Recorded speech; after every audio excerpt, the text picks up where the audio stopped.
Chapter 12. The next morning, after a few hours of work, Randall couldn't stop thinking about Madison. If only he could fall for a girl that didn't live almost a whole continent away. Randall swiped his hat off his head and raked his gloved hand through his wet hair. The sun was hot, and they needed to collect the late July hay bales. It was hot work on the back of a long, flat trailer. He had to catch the square bales as they shot out from the back of the baler and then pile them so they didn't fall off the back. It was a 3-person job, which meant they were short-staffed at the ranch until they finished. No matter, he wanted to hurry and get back anyway. After hay duty, he had the rest of the day off and he planned to spend every minute of it with Madison. She just didn't know it yet. He was going to take her into Shady so they could go out to eat at Sit-a-Spell. Then maybe they could find somewhere to talk. He wouldn't get his hopes up about anything else. While the kiss they'd shared the night before had been amazing, he couldn't let her tempt him again. He was only a man. The sweet brush of her lips as she'd bid him goodnight had been almost as potent as the one they'd shared dancing under the stars. There wasn't another woman who'd made him absolutely certain he didn't want to say goodnight or goodbye ever. If she stayed right next to him, even worked next to him, the rest of his life, he'd be a happy man. But the only library nearby was Shady, and it was small and not close. Kansas was worse. Little Springs had been a good little town 150 years before. Now it was what the tourists called quaint. A big city girl used to a library the size of the whole town wouldn't be happy in the country. The problem had kept him up most of the night. He had nothing to offer her. She couldn't do her job with him, and he couldn't do his with her.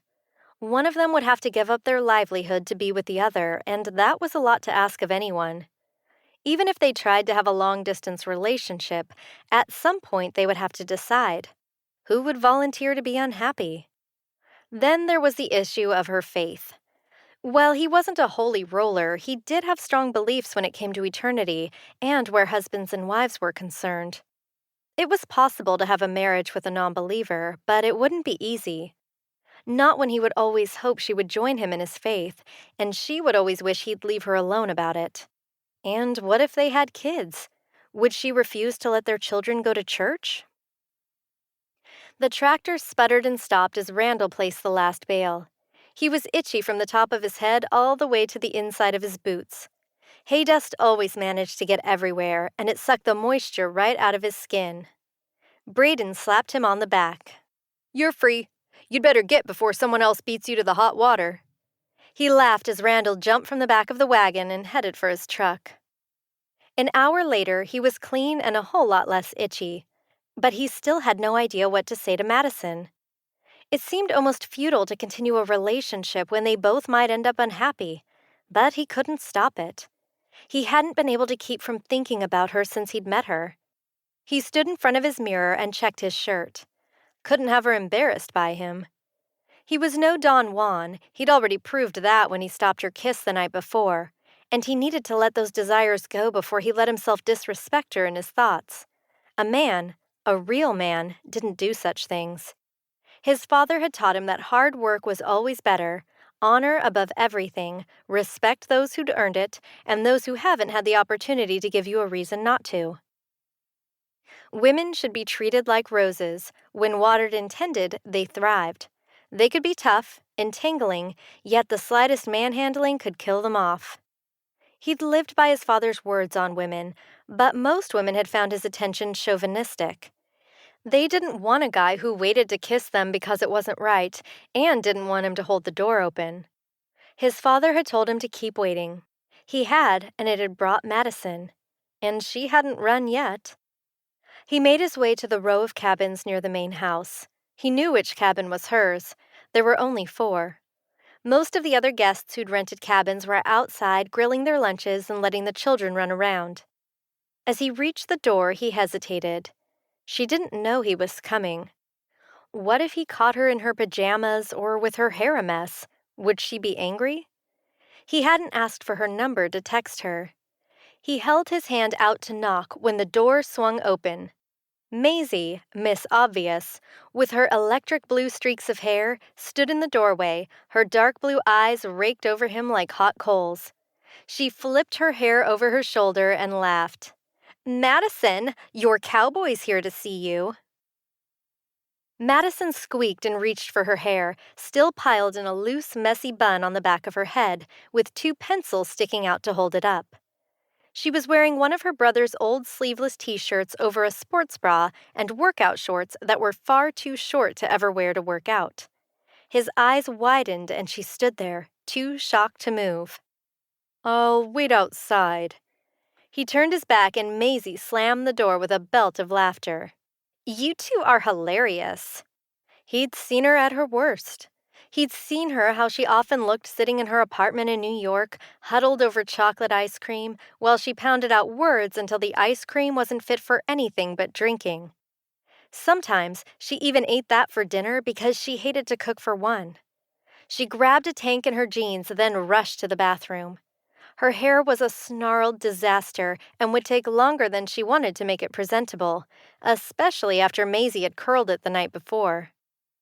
He had said nothing about coming to see her during the day last night. They'd only danced and kissed.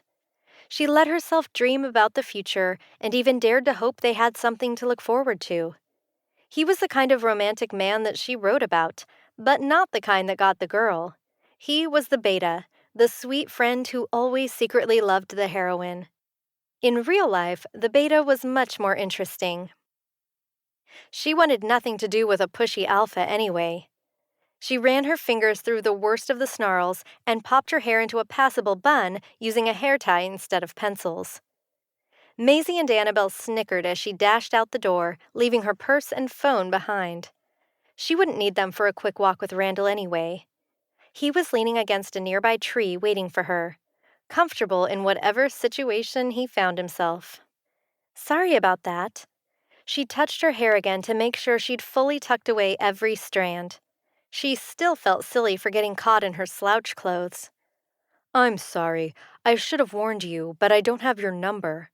I have the day off and I woke up with you on my mind.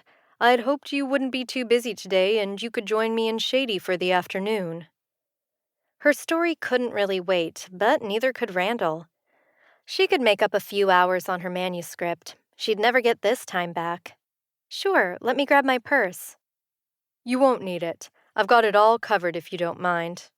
That slightly sheepish look flashed over his eyes. "I don't mind, I just don't want to take advantage of you." But she did want to be close to him. He pushed away from the tree and reached for her. She went to him without thought and loved that, unlike her parents, he had no trouble holding her where anyone might see. If he had tried hiding them away, it would have been easy to feel like he was ashamed of her. "Good. My truck awaits." He adjusted his hat as he led her toward the back of the ranch house. "Wait, I just threw this on. Do I look okay for a day-long date?" His gaze took her in without the least bit of criticism, nor was he overzealous in his appraisal, as some men whose frank ogling made her feel nude. "I'd say you look about perfect. It's just Shady." He shrugged. "And it's just me." He shifted around and kept going. Hadn't he figured out yet that she didn't feel like he was just anything? "Hey, hold up." She caught his arm and stopped him. "What do you mean, it's just me? Do you think I'd be spending my entire vacation with you if I didn't think you were worth it? I haven't taken time off in over 5 years. I don't take this lightly. Do you?" Fear took root deep in her heart. If he felt nothing for her, then they were nothing more than kissing friends, which was awkward. "Randall, I know I tried to ask you before, but I couldn't force myself to do it. I want to be with you, but I want to know what I am to you. Are we just friends who enjoy kissing, or are we more?" He'd been exactly what she'd dreamed about her whole life, her hero. She just never expected him to come galloping in on a horse. Her knight in shining armor wore chaps instead of chainmail. He stopped trying to walk away and leaned on one leg, his head bowed a little. She passed him, then stood in front of him. Randall? Had she ruined everything by asking him to decide? He'd said he wanted her heart, but she needed to hear the words. If she wasn't going to be his, she'd walk away and keep working on her book, probably for the rest of the time they were there. I, he sighed, I want to be so much more than we can ever be.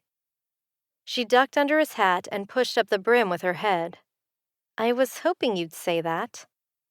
She tilted her face up to give him access to her lips, and he took her cue with a feverish hunger she wasn't expecting.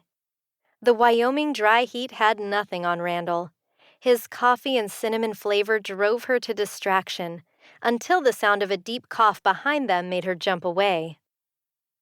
She glanced up to see Luke standing on the back porch of the main house. His western print shirt stretched tight over beefy shoulders. Randall, we'll need to talk later. I know it's your day off now, though. Why don't you get a move on?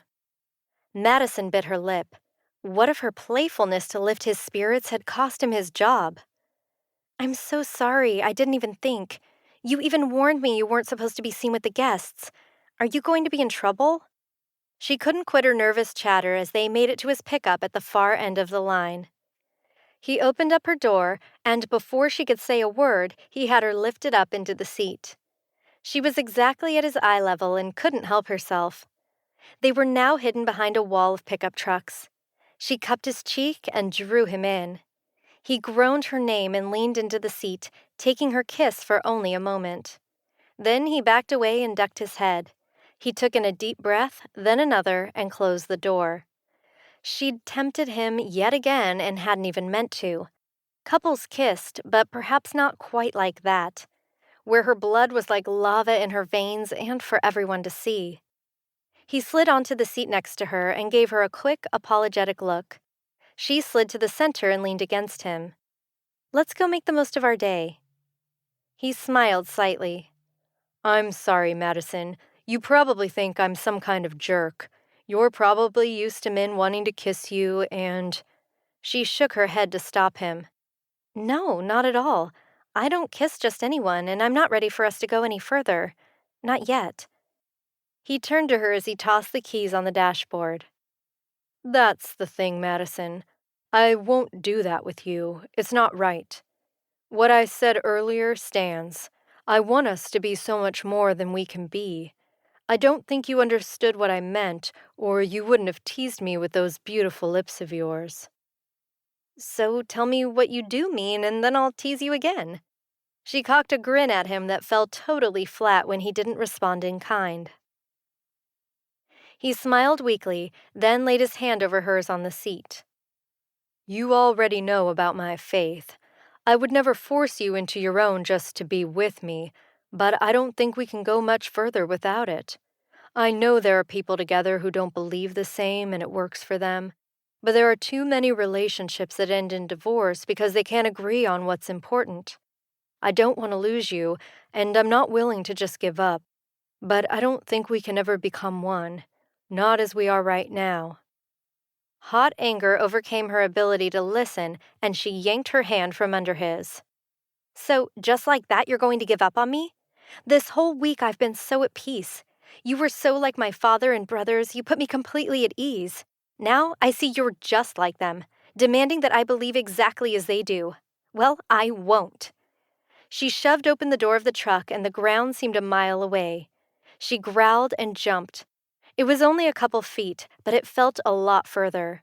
With a mighty shove, she slammed his door and stomped back toward her cabin. Maisie and Annabelle would certainly make fun now. What kind of date ended in just 15 minutes? Madison, wait!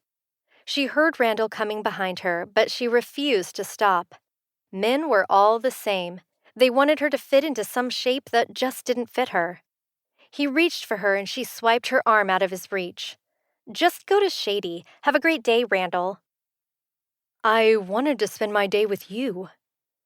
She wanted to go with him too, but not if he expected her to just change her whole life for him. She wouldn't lie, not to him. As she reached her door, he grabbed the knob first and held it fast. Can't we talk about this? I get 1 day off a week and you leave so soon. I'm sorry, Randall. I'm not the girl for you. For years, my parents tried to show me the error of my ways and all I felt was controlled. I won't live that life. You'd best just move on. Goodbye. He stepped back away from the knob, the look on his face like she'd slapped him. She rushed to get inside and breathed a sigh of relief when her roommates weren't home. Then she collapsed into tears, a pool of tears on her bed.